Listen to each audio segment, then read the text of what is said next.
안녕하세요. 오늘 저희와 함께 현대건설 한번 깊이 파고 들어가 보시죠.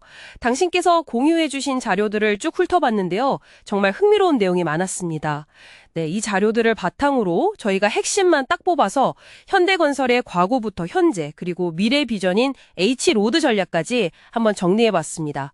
이번 시간의 목표는 이 거대 기업이 지금 어디에 서 있고 또 어디로 가려 하는지 그 방향성을 명확히 짚어보는 겁니다. 특히 그 2024년에 예상치 못한 큰 손실이 있었잖아요. 네, 맞아요. 근데 바로 다음 분기인 2025년 1분기에 어떻게 그렇게 인상적인 실적 반등을 이뤄냈는지 그 배경이 궁금하고요.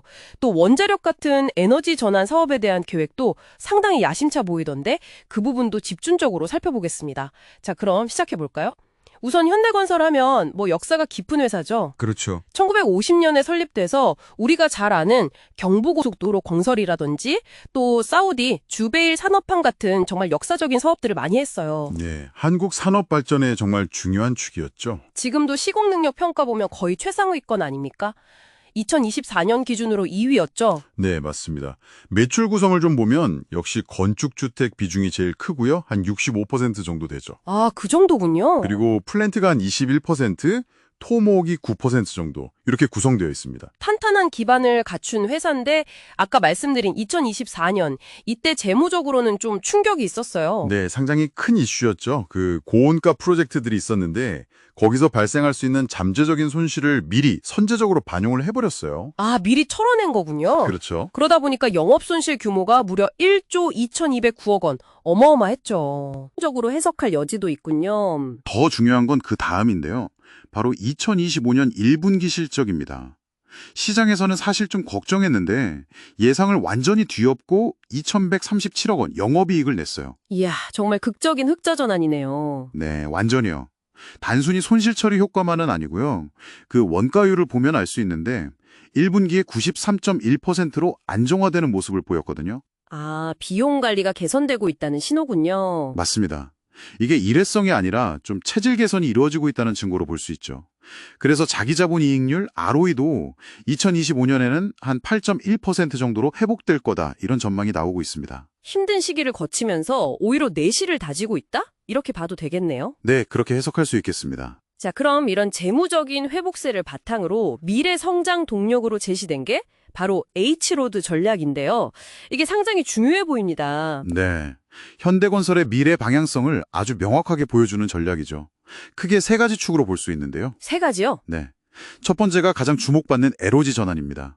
여기에는 대형 원전은 기본이고요. 요즘 많이 이야기 나오는 소형 모듈 원전, SMR 있잖아요. 아, SMR이요? 네, 그리고 수소 에너지까지 포함하는 아주 큰 그림입니다. 에너지 전환이 첫 번째 축이고 그럼 나머지 두 개는 뭔가요? 두 번째는 고부가 가치 해외 시장으로의 확장입니다.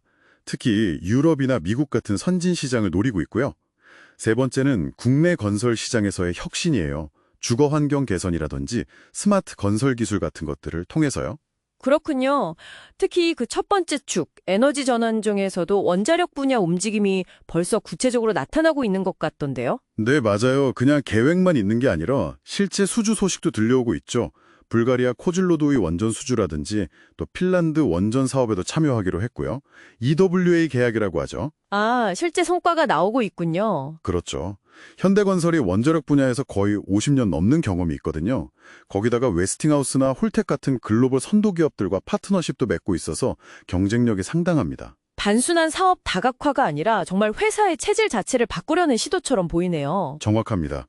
글로벌 에너지 전환이라는 큰 흐름에 발맞추는 동시에 아무래도 변동성이 큰 국내 시장에 대한 대비책이기도 하고요. 기회의 요인은 확실히 매력적인데 그럼 위험 요인은 없을까요?